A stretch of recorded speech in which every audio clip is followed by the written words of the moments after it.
오늘의 주제는 예수님께서 술을 드셨는가입니다. 많은 사람들이 기독교계에 있는 많은 사람들이 예수님이 술을 드셨다라고 생각하고 있어요. 특히 이제 로마 가톨릭은 당연히 예수님은 술을 드셨다 생각하고 최후의 만찬 때도 술을 드시고 가나의 혼인 잔치에서도 술을 드셨다라고 생각하기에 사제들부터 교황부터 사제에 이렇게까지 다 술을 마시죠. 자, 기독교 개신교도 마찬가지입니다. 술을 마시면 안 된다라고 생각을 하는 사람도 있지만 그리고 그렇지만 일단 개역 성경 자체가 포도주로 다 돼 있기 때문에 예수님도 술을 마셨다라고 생각을 하는 사람들이 있어요. 그런 기독교인들도 있어요. 미국에보다 한국에서 제가 이를 본 것 같은데 마치 예수님이 히피족인 것처럼 생각하시는 분들이 있어요. 그래서 항상 술에 반쯤 취해 있으셨고 또 항상 뭐 여자를 거느리고 다니고 또 옷도 그 당시에 최고급 옷을 입고 다닌 그런 뭐 예수님으로 생각하는 그런 사람들도 있더라고요. 그리고 이제 각자 자기가 그리는 예수님 상이 있는 거죠. 로마 가톨릭에서 그리는 예수님은 이제 백인 예수님, 아주 온화한 예수님, 얼굴이 있잖아요. 아주 잘생긴 금발의 예수님을 그려놓는데 사실 예수님은 동양인이시죠. 저희랑 똑같은 극동쪽은 아니더라도 흑발의 이 목수를 특히 하는 남자들은 좀 강하잖아요. 그런 강한 남자의 이미지예요. 그리고 뭐 아주 잘생기고 그러신 분은 아니란 말이에요. 그래서 어쨌든 각자가 그리는 그 예수님의 이미지가 다르겠지만은 예수님이 항상 술 취하신 분 또는 술을 드신 분으로 알고 있다면 그거는 굉장히 예수님을 왜곡해서 잘못 알고 있는 부분이에요. 그래서 술과 관련해서 굉장히 첨예한 구절들 또는 사람들이 궁금해하는 그런 구절들을 오늘은 종합해서 2탄으로 시작하도록 하겠습니다. 그래서 오늘은 strong drink, 와인 이 구절들도 이 문맥들도 한번 같이 볼게요. 저번에 이제 와인에 대해서 설명을 드렸는데 그 사전들을 보여주면서 와인이 포도즙도 되고 포도주도 된다라고 설명을 드렸거든요. 제가 일단 영어부터 나와서 죄송한데 제가 한국말로 쉽게 설명해 드리겠습니다. 간단하게. 자, 와인은요 기본적으로 the express juice of grapes입니다. 그런데 이제 especially when fermented 발효됐을 때로 일반적으로 많이 알고 있죠. 그런데 기본 뜻 자체는 express juice of grapes. 이 포도 열매가 짜인 즙을 주스를 말하는 거예요. 그래서 a beverage 그냥 음료가 될 수도 있고 or liquor 아니면은 술이 될 수도 있는 겁니다. 왜냐하면 이 포도즙이 가짜인 거는 그렇지 않지만 시간이 지나서 발효가 되면 이제 술이 되겠죠. 그래서 prepare from grapes by squeezing out their juice. 자, 와인의 의미가 아주 중요해요. squeezing out, 즙을 짜낸 것이라는 것이 중요해요. 그래서 즙은 짜낸 거잖아요. 그래서 포도즙으로 나온 것이고 둘 다 될 수 있다. 발효가 된 거든 아니면 그냥 기본 음료든 둘 다 될 수 있습니다. 자, 그러면 우리가 이제 게일 리플링거 박사님은 킹제임스 성경계에서도 이제 언어학자로 굉장히 유명하시잖아요. 그래서 전에도 설명을 드린 부분이 있지만은 이제 언어적으로는 굉장히 많이 알려져 있어요. 특히 바이블 빌리버들 사이에서 우리가 잘 아는 다양한 책들도 저작들도 쓰셨고. 근데 이 게일 리플링거 박사님이 이제 와인에 대해서 뭐라고 설명하는지도 더 보여드리겠습니다. 그래서 와인은 The word wine refers to both unfermented and fermented fruit of the vine. 포도의 발효됐거나 아니면 발효 안 된 즙을 말한다. 그래서 발효 안 된 것도 와인이고 발효된 것도 와인을 할 수 있다는 거죠. 그러니까 얼마나 한국 사람 헷갈리겠어요. 문맥에 따라서 그러니까 영어 사람들은 문맥에 따라서 와인이 이게 술이 아닌 포도즙인가 아니면 포도주인가 이게 계속 헷갈리는 거죠. 근데 한국은 다행히 두 가지로 나눠서 번역을 할 수 있는 거예요. 자, this is because ancient languages typically had only one word for the fruit of the vine. 왜 그랬냐면은 고대에는 vine이 이제 포도거든요. 포도나무인데 포도나무 열매에 대한 용어가 하나밖에 없었기 때문이라는 거예요. 원래 고대에는 wine이라는 용어 하나밖에 안 쓴 거예요. 자, 그런데 이 부분이 지금 세상적으로는 지금 현대에 와서는 영어에서 두 가지로 나뉘어서 쓰이는 거예요. We have two different words. 두 개의 다른 단어가 있는데 we use the terms grape juice. 포도 주스, 포도즙이죠. 포도 주스를 포도 have been pressed and are unfermented. 짜낸 포도즙인데 발효가 안 된 것을 나타낼 때 포도 주스라는 말을 쓰고요. 그 다음에 we use the term wine to indicate that it is fermented. 지금 현대에 와서는 이 발효된 술을 포도주라고 와인이라고 하죠. 자, 그래서 영어를 번역해야지 음역하면 안 되는 이유가 여기에 또 있습니다.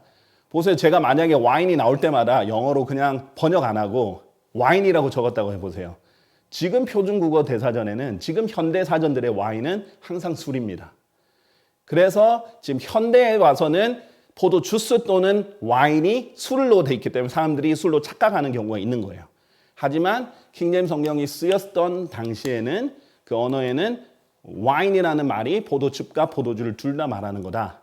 지금도 이제 사전에는 남아 있지만요, 아직. 하지만 이제 점점 쓰이는 용례가 줄어드는 거죠. 그래서 historically, 역사적으로 this was not the case. 하지만 고대 이 킹제임스 성경이 쓰였던 때는 그러지 않았다. Wine that is grape juice. 포도즙인 와인은 is expressed from the fruit of the vine. 포도나무의 열매에서 짜여졌다. Which is grapes. vine은 포도나무, 포도들이라는 의미가 있어요. vine은 포도나무 또는 포도 열매 둘 다 가르칠 수 있거든요. 이 vine이 결국 wine이 된 겁니다. vine이 이제 press, 짜이면은 그렇게 된 거다라고 표현을 하죠. 그래서 항상 문맥을 봐야 돼요. 이 와인이 항상 하나의 단어로 자꾸 해석하려고 하면 문제입니다. 번역은 절대 와인을 하나로만 번역하면 안 돼요. 다 포도주로 번역해서도 안 되고 다 포도즙으로 번역해서도 안 돼요. 왜냐하면 매우 긍정적인 성경 문맥과 매우 부정적인 성경 문맥이 동시에 존재하거든요. 그래서 문맥이 굉장히 중요한데요. 이 포도즙, 와인이라는 단어가 축복도 의미를 하고 저주도 의미를 합니다. 자, 어떻게 나오는지 한번 볼게요. 일단은 부정적인 것을 볼게요. 이사야서 51장 17절. 오 예루살렘아 깨어나라 깨어나라 일어나라. 예루살렘은 주의 손에서 그의 노여움의 잔을 마셨도다. 너는 떨림의 잔의 찌꺼기를 마셨으니 그것들을 쥐어 짜내었도다. 하나님께서 심판하시는, 하나님이 노여워하시고 분노하시는 그 잔을 하나님께서 심판으로 예루살렘을 내릴 때 줬다 이거예요. 그 떨림, 두려워서 떨는 그 떨림의 잔을 주셨다. 이런 부정적인 문맥에서도 등장하거든요. 자, 시편 15편 8절을 보세요. 주의 손에 잔이 하나 있고 그 포도주는 이제 술로 번역이 됐죠. 왜 그러냐? 붉으며 그것은 혼합물로 가득하여 그분께서 바로 그것을 쏟아 부으시기 때문이라. 하나님의 분노, 진노, 이 잔을 쏟아 붓는데 그 안에 뭐가 들어가 있느냐? 포도주인데 혼합된 포도주가 들어가 있는 거예요. 그런데 그게 땅의 모든 사악한 자들은, 그러나 땅의 모든 사악한 자들은 그것에 찌끼들인 그것들을 빗들어 짜내고 그것들을 마시리라. 하나님께서 누구에게 주세요? 사악한 자들에게 준다고 거예요. 저주죠. 하나님께서 저주로 주시는 게 뭐예요? 포도주예요. 그분의 진노를 술에 비교를 하신 거예요. 그래서 악인들에게 준다. 절대 축복이 아닙니다. 그렇죠? 문맥에 그냥 한국말을 아시는 분은 그냥 아실 수 있습니다. 자, 이사야서 28장 7절. 그러나 그들 역시 포도주로 과오를 범하였고 잘못한 거죠. 독주로 길을 이탈했더라. 술로 잘못 갔다. 길을 잘못 갔다라는 거예요. 제사장과 예언자는 지금 하나님께서 원래 제사장 예언자는 절대 먹으면 안 되는데 이 당시에는 배교회 때잖아요. 대배교회 때 제사장과 예언자는 어떻게 했어요? 독주로 과오를 범하였고 그들은 포도주에 삼켜지며 얼마나 마셨으면 요즘 한국에도 그런 말 있잖아요. 사람이 술을 먹지만은 나중에 술이 사람을 먹는다. 그러니까 아예 술에 삼켜진 거예요.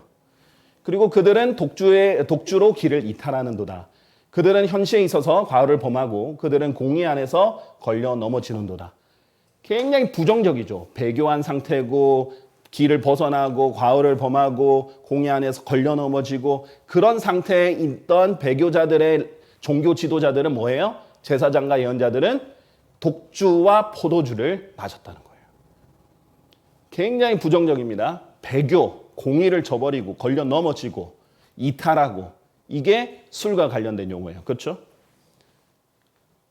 이사야서 56장 11절 12절 굉장히 많은데 일부만 보여드린 거예요.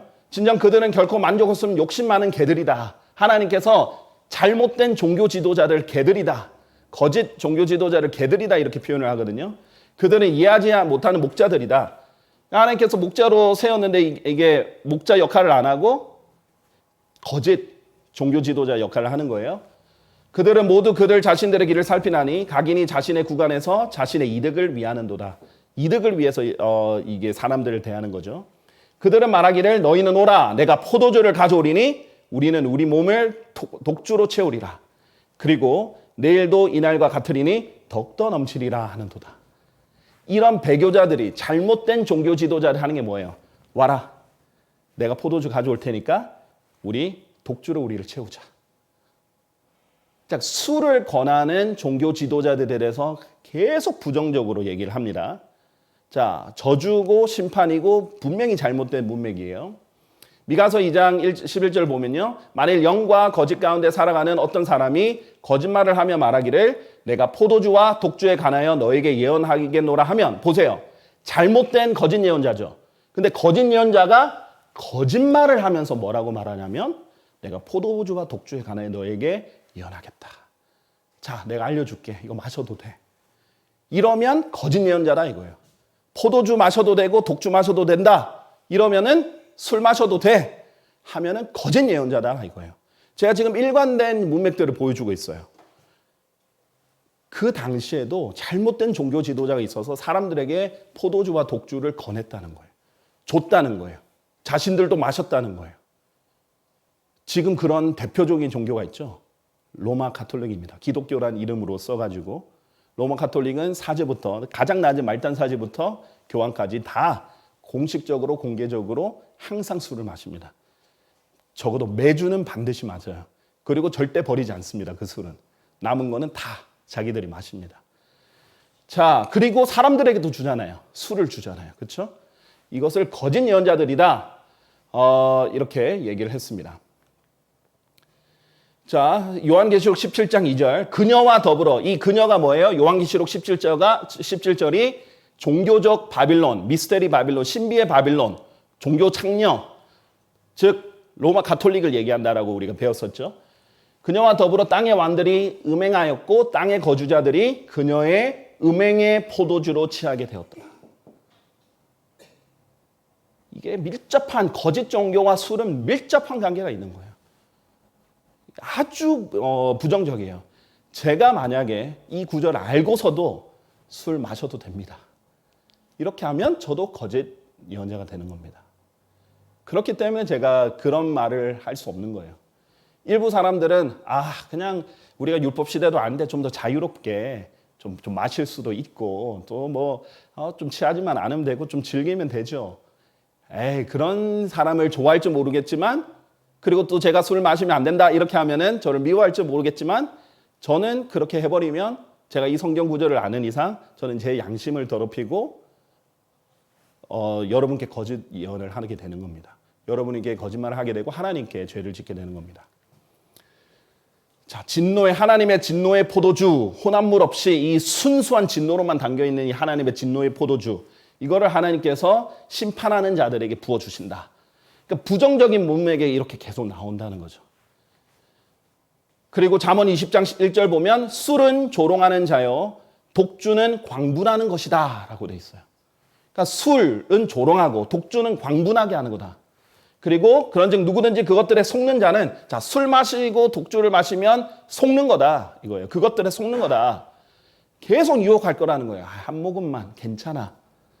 이런 식으로 유혹을 할 때 넘어가면 지혜롭지 않다라고 분명하게 명확하게 말씀을 하셨어요. 자, 굉장히 부정적이죠. 자, 그러면 완전히 반대로 똑같이 영어로 와인입니다. 근데 완전히 반대로 긍정적인 문맥을 보여드릴게요. 이사야서 65장 8절 주가 이같이 말하노라 마치 포도송이에서 새 포도즙이 발견되어 누군가 말하기를 그것을 멸하지 말라. 이는 그것 안에 복이 있기 때문이라. blessing. 복이 있는 거예요. 하듯 이처럼 나도 나의 종들을 위해 행하였으니 내가 그들을 모두 멸하지 않으려는 것이라. 보세요.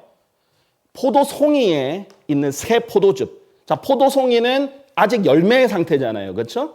열매 상태에 있는 그 즙이 새 포도즙이라는 거예요. 그거는 발효가 되지 않았잖아요. 그렇죠? 순수한 그 포도즙이에요. 그것은 복이다 이거예요. 복.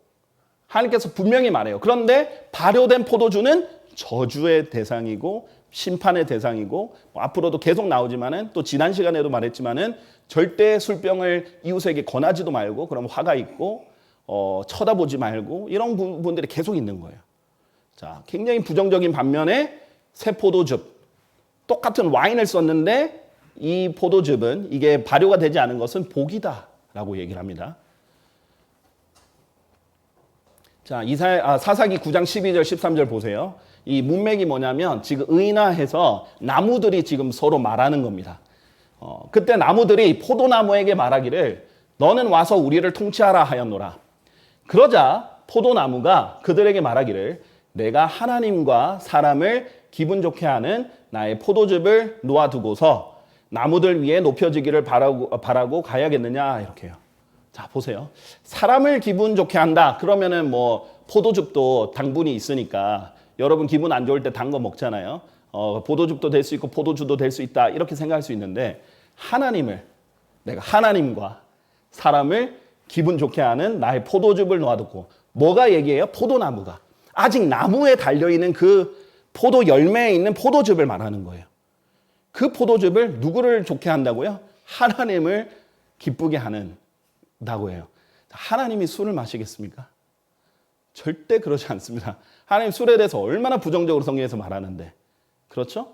그러니까 이 포도즙은 하나님도 기분을 좋게 하고 기쁘게 하는 것이라는 거예요. 좋은 거예요. 포도즙 자체는 좋은 거라는 거예요. 복이에요. 자, 창세기 27장 28절. 그러므로 하나님께서 지금 축복을 하는 거예요. 축복할 때 뭐라고 축복하냐면 하나님께서 하늘의 이슬과 땅의 비옥함과 곡식과 포도즙의 풍요함을 너에게 주시기를 바라노라. 지금 축복을 해주는 건데 자, 다 좋은 거죠. 하늘의 이슬이 이 땅에 많으면 항상 이게 땅이 건조하지 않고 메마르지 않고 좋죠. 그리고 땅도 비옥해지고 곡식도 풍요해지고 포도즙도 풍요한 거 좋은 거예요. 열매가 잘 나서 먹을 것이 많고 열매가 많고 먹을 게 많겠죠. 자, 그런데 이게 아니라 포도주의 풍요함을 하나님께서 너에게 주시길 바라노라. 그러면 마치 술의 신 바쿠스처럼 술을 하나님께서 너에게 많이 주시길 바라노라. 이렇게 되는 구절이 되는 거예요. 그렇지 않죠. 지금 아주 긍정적인 문맥에서 포도즙을 축복으로 인식을 하는 겁니다. 완전히 저주로 나와 있던 구절과 복으로 나와 있던 구절이 명확하게 갈립니다. 자, 그러면 예수님이 술을 드셨는가 말하기 전에 한번 생각을 해봅시다. 하나님이 이중인격자이실까요? 똑같이 와인을 가지고 이게 만약에 다 포도주로 번역돼야 된다고 보세요. 포도주를 엄청나게 저주하시고 마시지도 말고 뭐 쳐다보지 말고 저주 내리고 내가 사악한 자들에게 주겠다 이렇게 해놓고 또 다른 곳에는 막 복이다. 내가 복을 줄게 풍요하게 줄게 이렇게 하시겠어요? 그렇지 않는다 이거예요. 하나님 이중인격자가 아니에요. 이게 무슨 말이냐? 와인에는 분명히 우리가 저번 주에도 봤고 이번에도 본 거는 두 가지 뜻이 있습니다. 발효된 포도즙도 있지만 발효되지 않은 포도즙, 주로 새 포도즙이라고 되는 이게 있어요. 그러면 하나님이 축복으로 명하는 문맥은 새 포도즙, 이 포도 열매와 직접 관련이 있는 그 포도즙을 하나님께서 복으로 보시고 긍정적으로 보시고 술과 이 발효된과 관련해서는 굉장히 부정적으로 보는 이걸로 나눠야 되는 거예요. 절대 포도주로 일관적으로 번역해서도 안 되고 포도즙으로 일관적으로 번역해서도 안 되는 거예요. 그러니까 하나님의 관점을 알게 되면 쉽습니다. 나누는데. 긍정적인 것과 부정적인 걸 놔두면 돼요. 성경이 어떻게 다루냐. 특히 취하는 것과 관련해서는 포도주, 그렇지 않고 열매와 관련해서는 포도즙 이렇게 나눠야 되는 것이죠. 자, 그럼 예수님께서 술을 드셨는가 한번 직접적으로 보겠습니다. 하박국 2장 15절에 분명히 이랬죠. 자기 이웃에게 음주를 권하는 자에게 화가 있기를 바라노라. 또한 너로 하여금 그들의 벌거벗음을 보게 하려고 너의 술병을 그의 이웃에게 두어 그 또한 취하게 하는 자에게 화가 있기를 바라노라. 분명히 다른 사람에게 술병을 주거나 음주를 권하면 화가 있다라고 했죠. 죄를 짓는 거예요. 그렇죠? 근데 예수님이 율법을 지키기 위해서 이 땅에 오셨거든요. 율법을 폐하러 온 게 아니라고 그랬어요. 율법 아래에 오셨다라고 했어요. 보세요. 갈라디아서 4장 4절. 그러나 때의 충만함이 이르자 하나님께서 자신의 아들을 파송하셨으니 여자에게서 조성되셨고 율법 아래에서 조성되셨다. was made. 만들어지셨다. 조성되셨다라는 거예요. 인간으로 오셔야 됐으니까. 율법 아래에 오셔서 율법을 어기지 않고 율법을 지키면서 사신 거예요. 자, 마태복음 5장 17절. 내가 율법이나 예언서들을 멸하러 온 것으로 생각하지 말라. 나는 멸하러 온 것이 아니라 다만 성취하러 왔노라. 나는 오히려 율법을 이루려고 온 거야. 내가 성취하러 온 거야. 라고 말씀하시지. 내가 이거를 뭐 폐기시키고 멸하고 없애고 이렇게 오려고 그러는 게 아니다. 라고 여러 번 말씀하셨어요. 사람들이 오해했을 뿐이에요. 예수님이 마치 안식일을 어긴 것처럼 생각했지만 사실 그게 아니었던 거죠. 그렇게 여러 번 하시는 장면들이 나옵니다. 자, 그러면 이 구약에 있는 이 구절을 예수님이 어기시겠냐고요. 절대 어기시면 안 돼요. 왜냐하면 이걸 어기면 죄니까. 만약에 가나의 혼인잔치에서 하나님께서 수많은 몇백 리터의 술을 만들어 놓고 사람들에게 줬다면 죄를 짓는 거예요. 자, 그리고 최후의 만찬 때 예수님께서 제자들에게 잔을 주시면서 자, 마셔라. 이러면 이게 술이었다면 예수님께서 죄를 짓게 되시는 겁니다. 성경은 우리가 교리를 잡고 해석할 때 절대 어겨서는 안 되는 법칙이 있어요.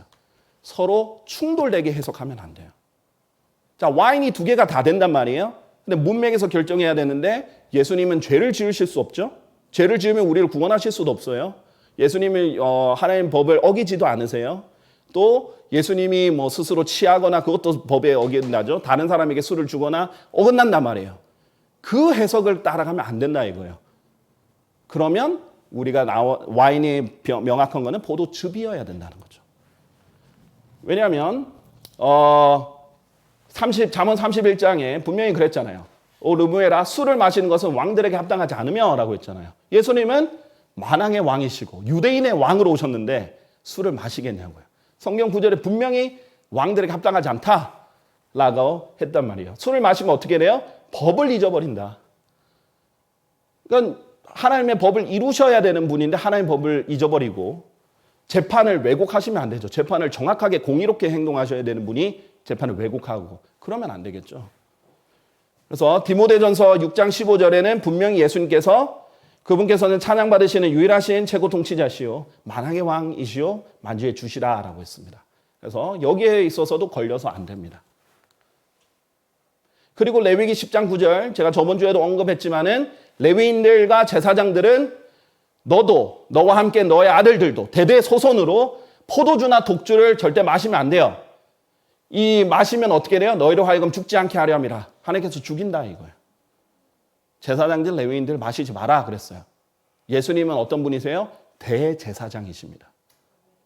그분이 마시겠어요? 자, 절대 해석이 될 수가 없는 겁니다. 예수님이 포도주를 마셨다가 되면 예수님은 하나님도 안 되게 되고 신성도 안 되게 되고 저희를 구원할 수도 없고 죄인이 돼버리는 거예요. 하나님 말씀이 깨져버리는 거예요. 그렇기 때문에 절대로 이 신약의 와인이 포도주로 번역되면 안 되는 거예요. 너무 안타깝게 다 포도주로 돼 있잖아요. 포도주, 우리나라 말은 너무 명확하죠. 포도주는 뭐예요? 술주자, 술밖에 안 됩니다. 그러면은 명확하게 예수님을 죄인으로 만들어 버리는 거예요. 자, 이게 큰 이제 오류다라는 것을 알 수 있어요. 예수님이 대제사장이신 거는 여러분 잘 아시겠고요.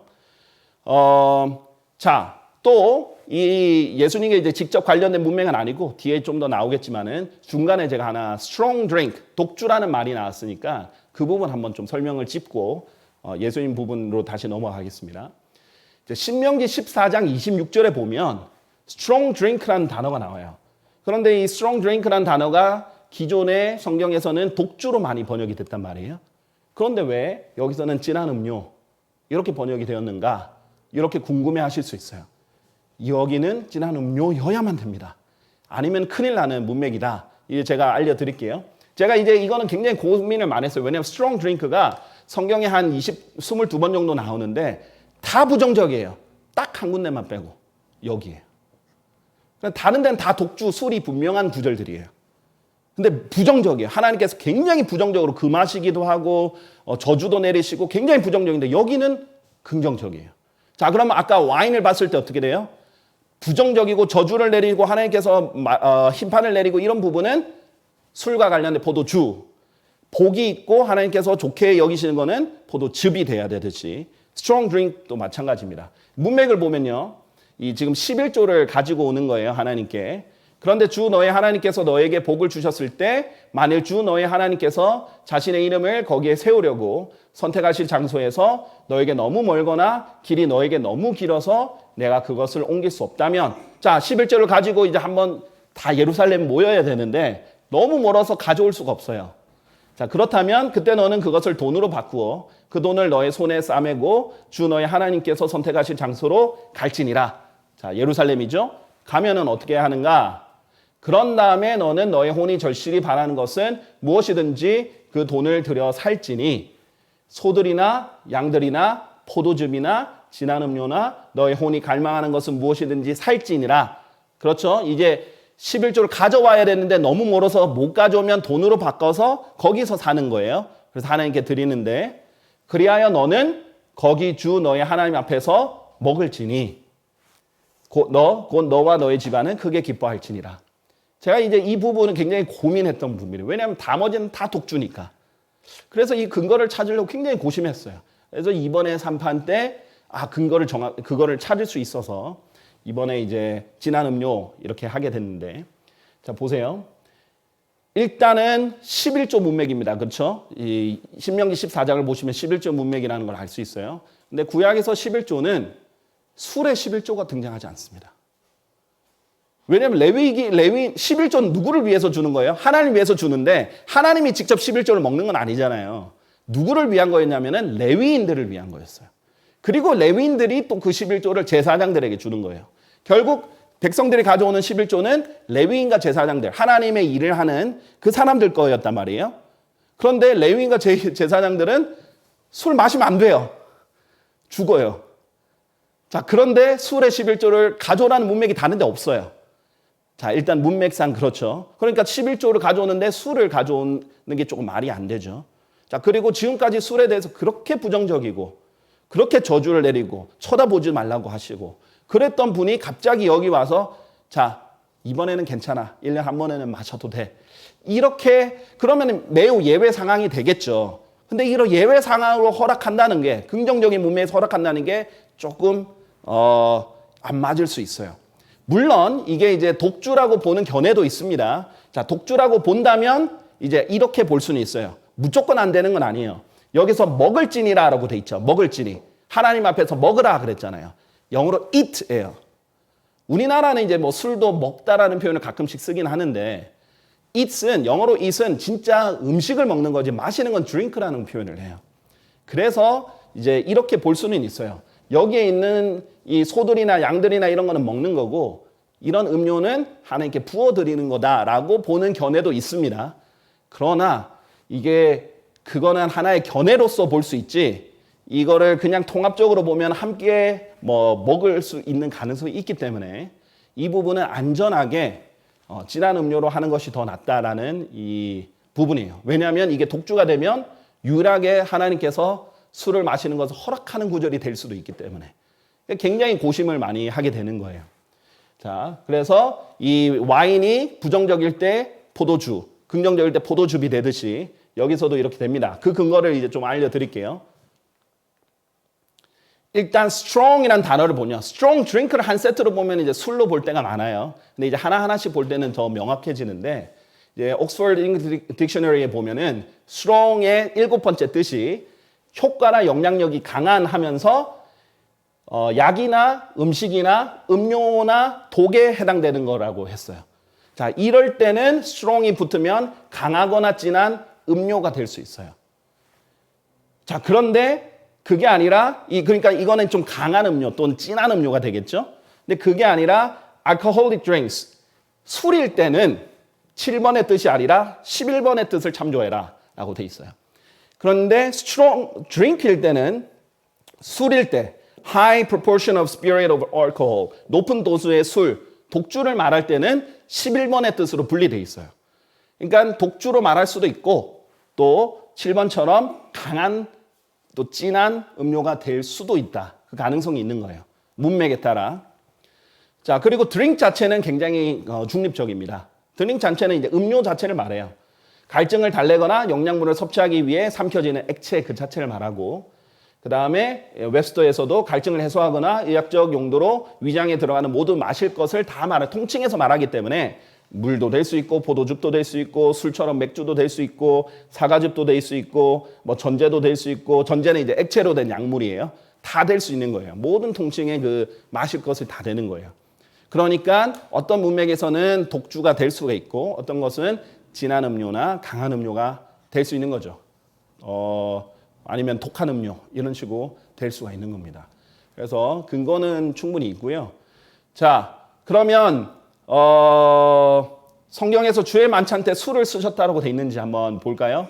그러면은 예수님은 그렇다 치고 주의 만찬 때 어떻게 했는지 한번 봅시다. 고린도전서 11장 21절을 가지고 주의 만찬 때 술을 썼다라고 주장하는 사람이 있어요. 보세요. 이는 먹는 것에 있어서 지금 문맥은 사도 바울이 고린도 교회가 주의 만찬을 하는데 무질서하게 행하는 거예요. 그것을 책망하는 문맥이라는 걸 아셔야 돼요. 이는 먹는 것에 있어서 각자가 다른 이들보다 먼저 자기 자신의 만찬을 먹기 때문이라. 그리하여 어떤 이는 배고프고 다른 이는 취하였도다. 지금 문맥을 보면 다 책망하는 거예요. 이거 잘했다고 하는 게 아니에요. 먼저 기다리지 않고 이 주의 만찬의 원래 기본 의미는 우리가 밥은 언제든지 따로 먹을 수 있잖아요. 근데 주의 만찬의 의미는 우리가 다 함께 참여함으로써 우리가 함께 한 몸이다라는 교제의 의미인데, 어떤 사람은 안 기다리고 그냥 혼자 먹어버리고 또 어떤 사람은 먼저 취해버린 거예요. 근데 그것을 책망하는 구절입니다. 그러니까 잘했다고 한 게 아니에요. 고린도 교회는 육신적인 교회예요. 고린도 교회는 육신적인 교회예요.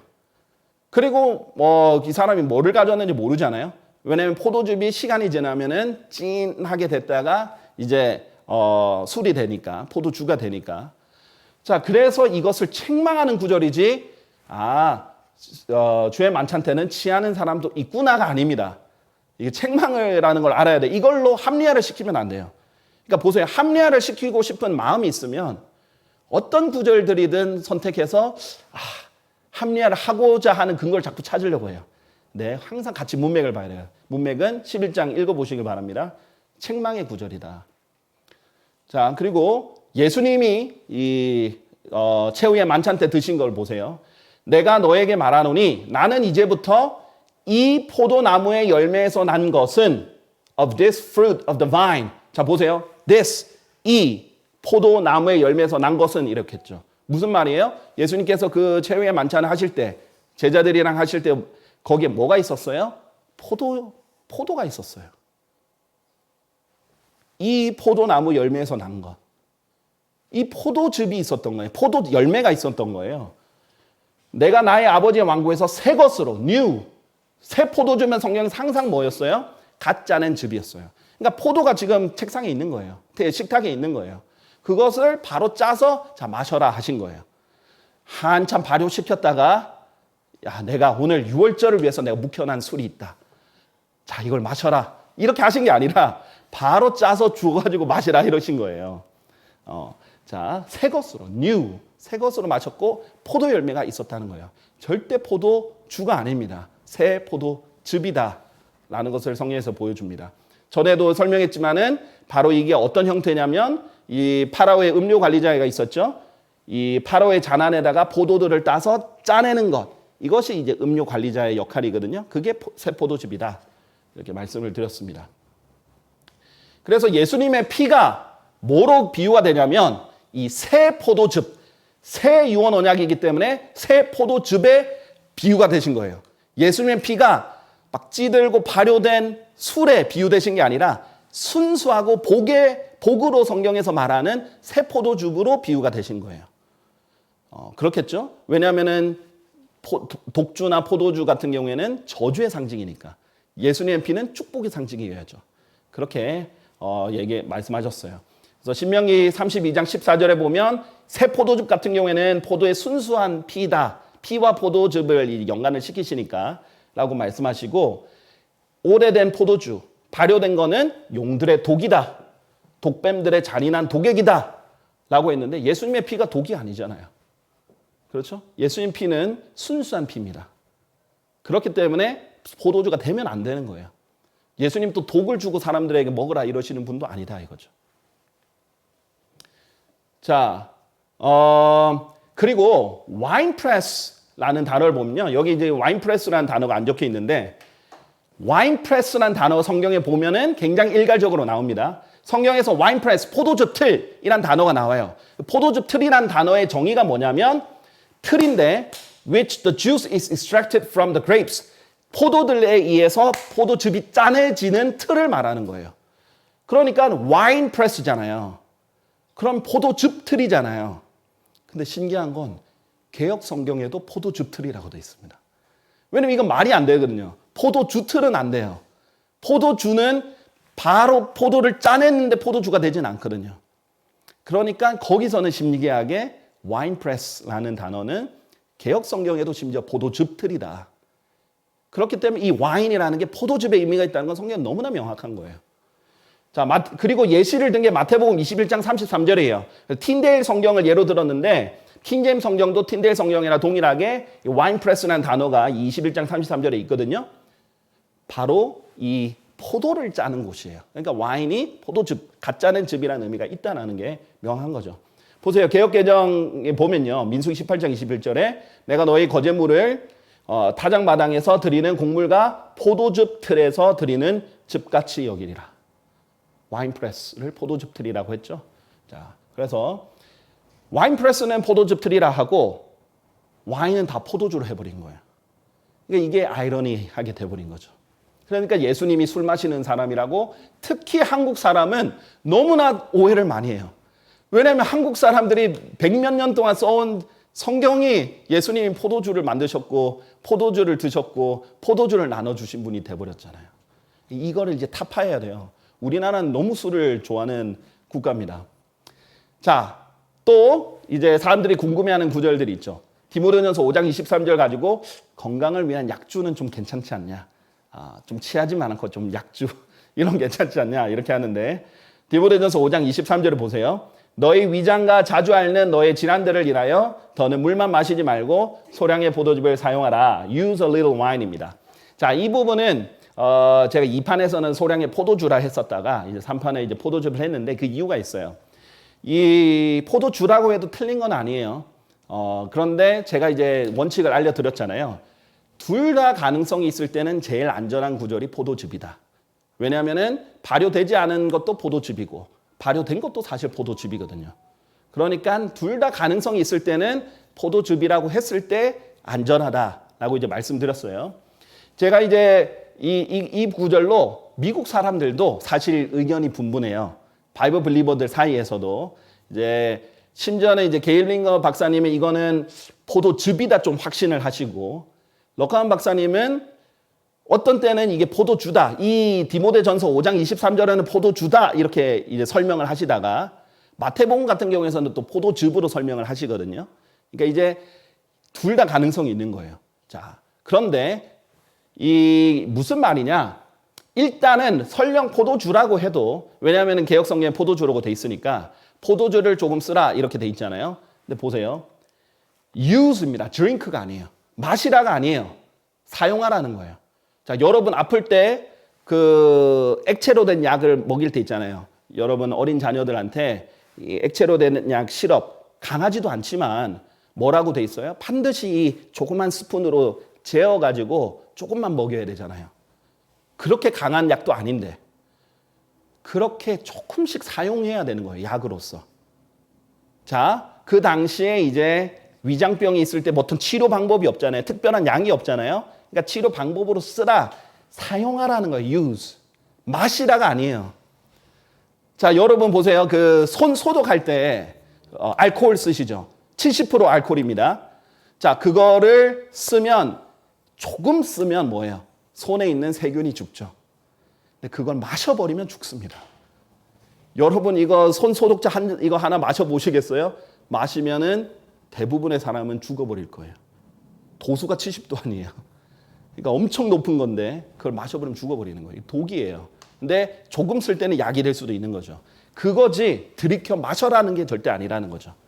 자, 그리고 이제 포도즙이도 말이 된다 이거예요. 왜냐하면 포도즙 자체도 요즘 이제 효능이 많이 밝혀지는데 위장에 좋다. 포도 열매 자체가 위장에 좋다라는 연구 결과가 많기 때문에 그렇게 이제 볼 수도 있겠죠. 아무래도 이제 배가 위장이 안 좋으면은 많이 마실 수는 없으니까 또 조금 사용해야 될 수도 있고. 자, 둘 다 가능성이 있을 때, 그럴 때는 이제 포도즙으로 했을 때가 안전하다. 이걸 이제 말씀을 드리고요. 자, 그럼 민수기 28장 7절 제물로 쓰였으니 마셔도 된다. 이게 뭐냐면 그리고 그것의 음료 제물은 음료 제물이라는 게 있는데 그 음료 제물에 민수기 28장에 보면 진한 포도즙이 음료 제물로 주께 부어지게 할지니라라고 돼 있어요. 근데 이게 이제 개역 성경에는 포도주가 돼 있죠. 독한 포도주. 그러니까 이것도 아니다. 심지어는 제물로도 이제 포도즙이 부어지지 포도주가 부어질 가능성이 낮다는 거예요. 왜 그러냐? 이 성경에 보면은 하나님께 제물을 가져올 때 누룩이 있는 건 가져오지 말라 그랬어요. 근데 포도주는 술은 의도적으로 일부러 술을 만든 거거든요. 그런 거는 사실 하나에 안 받는다 이거예요. 심지어 빵도 누룩 있는 빵을 안 받았단 말이에요. 그렇기 때문에 일부러 술로 만든 거는 일부러 안 받으시기 때문에 이 진한 포도즙이 자연 발효가 됐는지는 모르겠지만은 일단 기본적으로 포도즙이라 해야 이제 안전하다. 이런 부분들 볼 수 있겠습니다. 자, 누가복음 7장 34절 예수님도 포도주를 마셨다고 기록되었다. 이렇게 주장하는 사람이 있어요. 자, 어떤 구절인지 봅시다. 누가 예수님에 대해서 이렇게 말해요. 인자가 와서 예수님 스스로 말합니다. 인자가 와서 먹고 마시자 너희가 말하기를 보라 탐식하는 사람이요 과음하는 자요 세리들과 죄인들의 친구로다. 이렇게 말한다는 거예요. 아, 이거 봐라. 예수님 과음한다 돼 있지 않냐. 예수님 술을 그냥 조금 마시는 사람이 아니라 예수님 술을 많이 마시는 분이다. 이렇게 주장을 하는 거예요. 자, 항상 그러니까 마음이 자기가 술을 너무 많이 마시고 싶어. 또는 자기가 술 마시는데 너무 익숙해서 안 끊고 싶다. 그러면은 이 합리화하려는 구절들은 얼마나든지 있습니다. 근데 항상 어떻게 해요? 객관적인 마음으로 성경 문맥을 봐야 돼요. 자, 보세요. 이건 예수님이 자기가 마셨다고 하신 부분이에요? 아니죠. 예수님의 대적이 종교 지도자들이 예수님을 공격할 때 하는 말이에요. 자, 그러면 이 문맥을 봅시다. 탐식하는 사람이요. 예수님이 탐식하시는 분이었습니까? No, 아니었어요. 예수님이 세리들과 죄인들의 친구였습니까? No, 아니었어요. 세리들과 죄인들과 쎄쎄쎄 하면서 놀려는 게 아니라, 올려놓는 게 아니라 구원하려고 그들과 식사하면서 복음을 전하시고 말씀을 전한 거예요. 같이 어울려 죄를 짓는 친구가 된 게 아니란 말이에요. 그렇죠? 그런데 대적들은 같이 들어간 모습만 보고도 친구다. 이렇게 정죄를 했고 거짓 고소를 했고 예수님 주로 교제를 할 때 어떻게 해요? 식사를 많이 하시잖아요. 그러니까 탐식하는 사람이다. 예수님 그렇게 탐식한 것도 아닌데도 그렇게 고소를 한 거고 예수님이 거기서 포도즙을 마시니까 일부러 고소하려고 포도주 마시는 사람이다. 과음하는 사람이다라고 일부러 거짓 고소하는 장면이에요. 자, 예수님이 탐식도 하지 않으셨고 세리들과 죄인들의 친구도 아니기 때문에 당연히 과음하는 것도 아닌 거예요. 항상 문맥을 봐야 돼요. 성경에는 심지어 사탄이 한 말도 있어요. 사탄이 한 말을 우리가 진리라고 실행을 하면 안 되잖아요. 그렇죠? 성경이 진리인 이유는 사탄이 그렇게 말한다는 걸 사실을 알려주는 거지 우리가 그것을 지키라는 게 아닙니다. 자, 예수님을 공격하는 사람의 말일 뿐이에요. 자, 또 술 취하지 말라는 것뿐이지 술을 마시지 말라는 건 아니다. 이것은 어떻게 해야 되는가 한번 봅시다. 에베소서 5장 18절에 보면 술 취하지 말라. 그 안에는 과도함이 있으니. 자, 뭐 안에 과도함이 있다고요? Wherein? Wine. 술 안 자체에 과도함이 있다는 거예요. 취하는 게 과도하게 취하지 말라 이 말이 아니에요. 술 자체에 술 안에 과도함이 있기 때문에 술은 반드시 선을 넘게 만듭니다. 술을 마신 경험이 있는 분들은 알 거예요. 한 잔만 마시자 그게 되나요? 잘 안 되죠. 100이면 한 99 안 될 거예요. 더 마시게 만들고 더 오버하게 만들고 그렇게 하는 게 술이에요. 그 자체가 과도함이 있다는 거예요. 자, 그래서 술 취하지 말라 이 구절이 있는데 이걸 보고 취하지만 않으면 돼.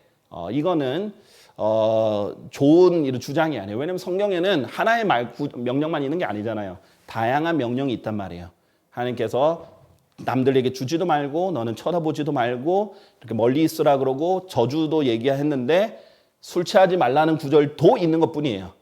술만 안 취하면 된다는 게 아니에요. 근데 보세요. 술 취하지 말라 영어로 be not drunk with wine 있었잖아요. 여기서 drunk를 이렇게 주장하시는 분이 있어요. 이제 may be drunk 이거 보고 drunk가 항상 취하다는 구절이 아니라 마시다라는 구절로 성경에서 사용된 용례가 있다. 그러니까 술 취하지 말라가 아니라 술을 마시지도 말라다. 이렇게 이제 얘기하는 경우가 있어요. 근데 그 구절은 에베소서 5장 18절 구절은 마시지 말라 구절이 아니에요. 근데 설명을 드릴게요. 자, 네, drunk가 과거 분사 형태예요.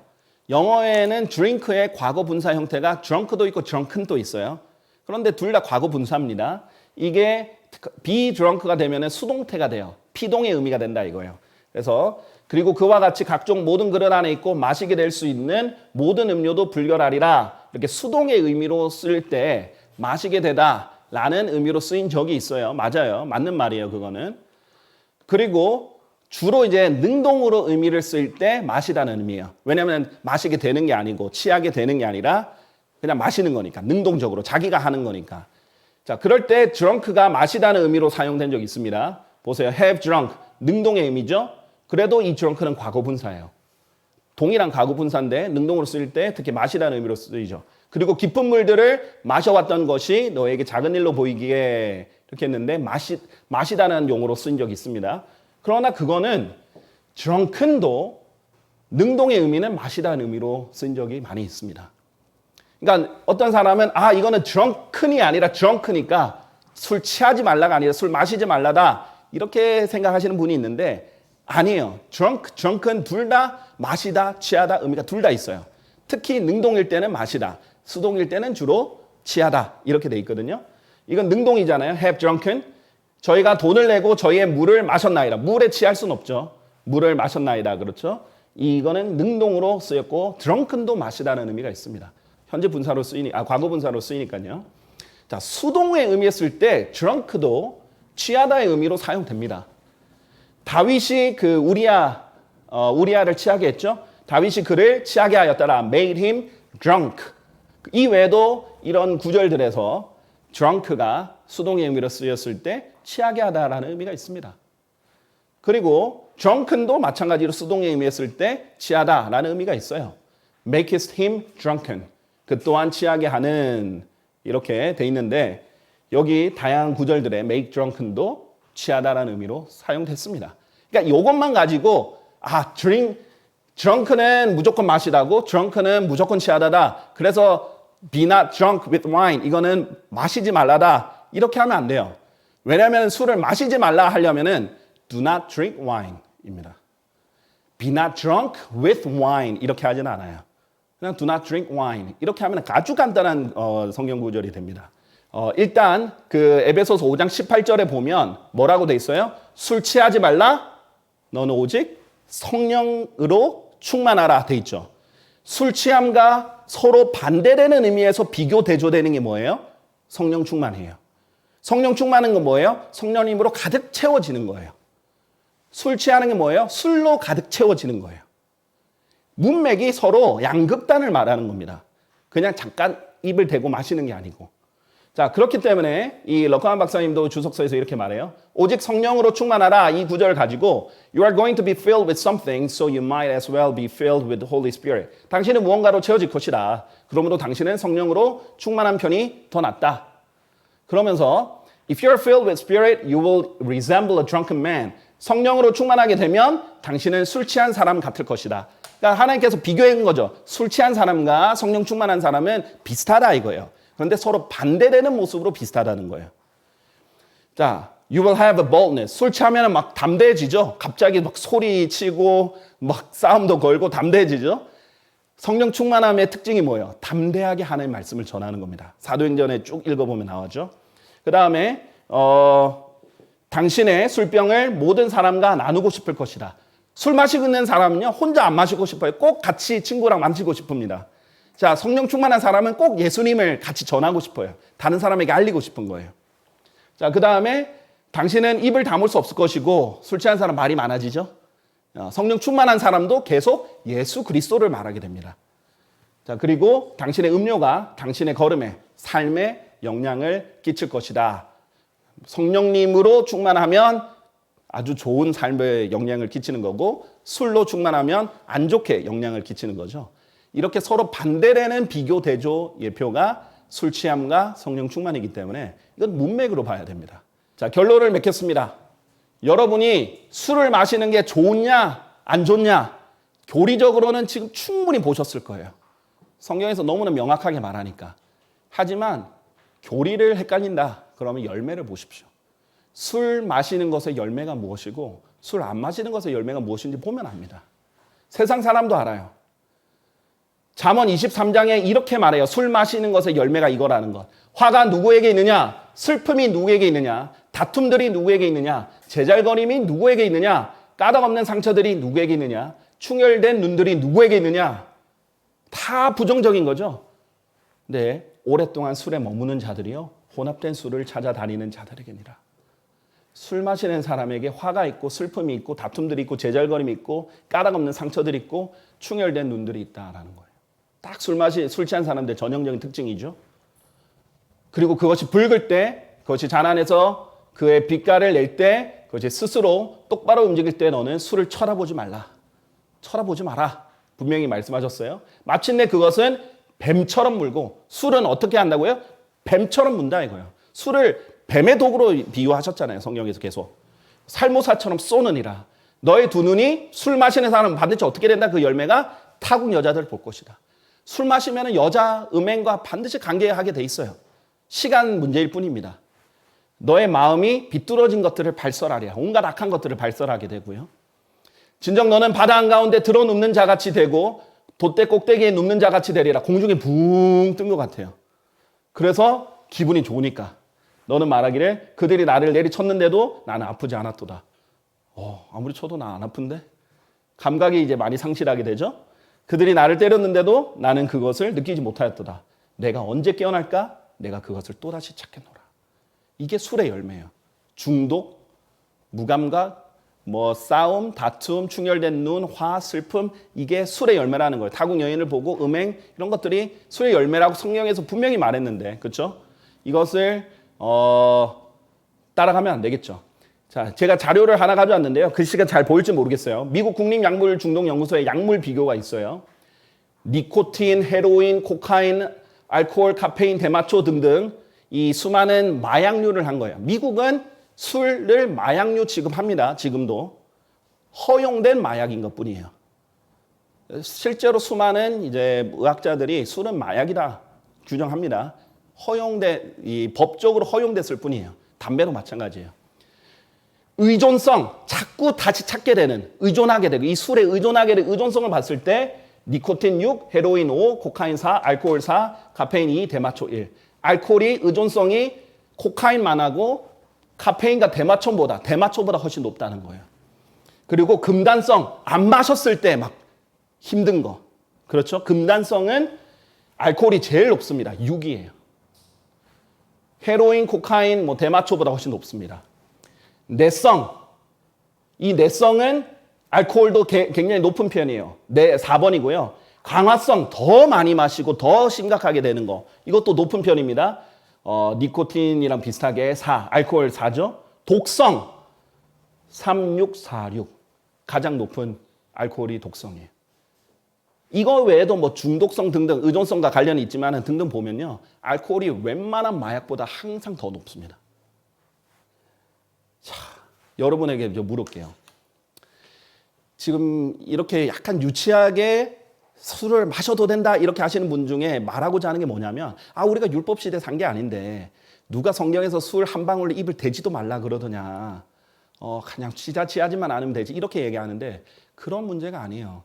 자, 보세요. 왜 하나님께서 그렇게 막 칼 자르듯이 한 게 아니라 계속 부정적으로 경고하고 하지 마라 이렇게 하시냐면요. 마약과 같습니다. 성경에서 마약하지 말라는 문맥이 있어요. 없어요. 마약하지 말라는 성경의 명령 없어요. 그러나 마약하면은 나쁘다는 거 그리스도인 중에 모르는 사람 누가 있습니까? 하나님 영광이 되는 게 아니잖아요. 자기 몸을 파괴하는 거잖아요. 또 하나님 자유를 주셨는데 다시 종속이 되게 하는 거잖아요. 그러니까 그리스도인은 너무나 당연하게 성경의 원리에 따라서 안 하는 겁니다. 그런데 술은 심지어 성경에 너무 많이 나와 있어요. 자, 보세요. 여러분이 지금 뭐 암에 걸리고 어떤 큰 질병에 앓았는데 너무 고통이 심해요. 그럼 병원에서 마약류 진통제를 줍니다. 그 고통이 너무 심하니까 좀 완화하라고? 그건 죄가 아니죠. 여러분이 너무 심해가지고 펜타닐 패치를 붙여줬어요, 누군가. 근데 펜타닐 지금 미국도 그렇고 전 세계에 문제가 되는 마약이잖아요. 그런데 원래는 그게 의학용으로 나온 거예요. 그럼 하나님께서 그거를 죄라고 하지 않는다 이거예요. 만약에 정말 부득이하게 어떤 술을 사용해야 될 경우가 있으니까 뭐 술을 입에 대면 사형 이렇게 성경에 기록은 안 해놨을 뿐이지 너무나 부정적으로 경고를 해놓은 거예요. 쳐다보지도 말라고 이렇게 얘기할 정도로. 그러면 그리스도인은 그 열매도 알고 그 위력도 알고 그 사악함도 알면 아예 멀리 떨어져 있는 게 훌륭한 그리스도인이지. 가까이 가서 어느 정도 마시면 내가 취할까 안 취할까 마셔도 될까 안 할까 자꾸 이렇게 하는 거는 마치 이브가 금단의 열매인 나무에 가가지고 밑에 있으니까 뱀이 나타나가지고 유혹하는 것과 똑같은 거라는 거예요. 그런 기초적인 그게 아니라는 거예요. 그리스도인의 기준은. 그냥 이게 해도 되냐 안 되냐가 아니라 하나님의 영광을 돌릴 수 있느냐. 내가 이 몸으로 하나님께 더 많이 잘 드릴 수 있느냐. 내가 다른 사람들 세워줄 수 있느냐. 간증이 되느냐. 하나님께 영광을 돌릴 수 있느냐. 이런 것들을 봐야지. 그러면 안 된다는 거예요.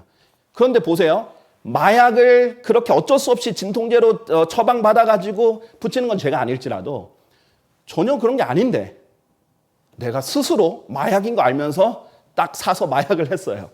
그러면 죄일까요? 안 죄일까요? 당연히 죄죠. 세상 사람도 압니다. 그건 죄예요. 요즘엔 연예인들도 마약 이슈하면 죄인처럼 이렇게 와서 죄송합니다 이러잖아요. 그리스도인이 아닌 세상 사람들도 그건 압니다. 자, 지금 뻔히 그냥 포도즙이 자연 상태에 놔뒀다가 자기도 모르게 조금 발효가 돼가지고 입에 좀 한 모금 마셨는데 약간 발효가 된 것 같아. 그럼 하나님께서 죽이진 않을 거예요.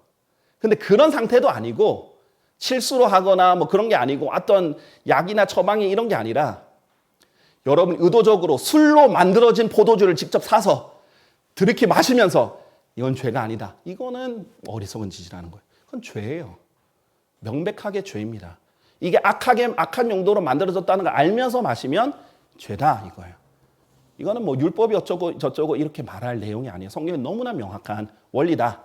이런 것을 지금 여러분께 알려드립니다. 마무리를 짓도록 하겠습니다. 모든 것들이 나에게 합법적이라 모든 것들이 적합한 것은 아니라 모든 것들이 나에게 합법적이나 나는 어떤 것의 영향력 아래에도 놓이지 아니하리라. 아무리 합법적인 있어도 하나님 위해서 항상 자유로워야 되는데 스스로 술에 중독이 된다면 그것은 하나님께 죄를 짓는 거예요. 하나님의 종으로서. 자, 그리고 이 열매를 보십시오. 술의 열매를 보십시오. 절대 좋은 열매가 아니에요. 하나님 가까이도 가지 말아야 될 그런 열매입니다. 그리고 술김에 살인하고 폭력하고 이런 게 얼마나 많이 나옵니까? 술의 열매는 세상 사람도 알아요. 술로 인해서 주치 범죄자 유형이 뭐예요? 폭력, 살인, 강도, 절도, 강간, 강제추행. 이게 세상에서 보이는 열매예요. 이걸 왜 굳이 하냐 이거예요. 죄다 이겁니다. 이걸 알면서도 하면은 죄다. 이것이 성경의 원리다. 이것을 여러분이 알려드리고 오늘 마치도록 하겠습니다. 감사합니다.